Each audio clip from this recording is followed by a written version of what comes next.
In this video, I'm going to show you how to install PewDiePie Odysseus on Windows without Docker using the official GitHub link and Windows PowerShell. This is a simple method if you want to get the files downloaded quickly with no extra setup, no Docker installation, and no complicated steps. If this tutorial helps you, make sure to hit the like button and subscribe for more easy software guides just like this.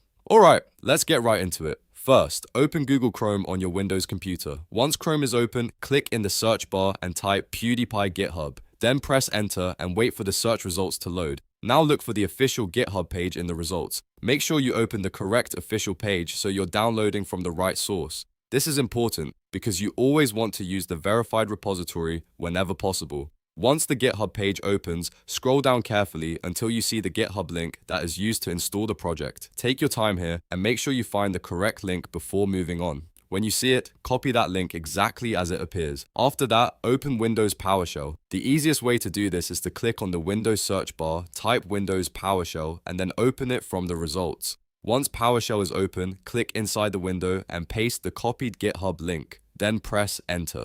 PowerShell will begin running the command and downloading all of the files for you automatically. Since you're using the default setup, the files will be downloaded to your C drive, which is your default drive on most Windows systems. Just let the process finish, and that's really all there is to it. No Docker setup, no manual file handling, and no extra tools needed. Once the download completes, you'll have the files installed on your system and ready to use.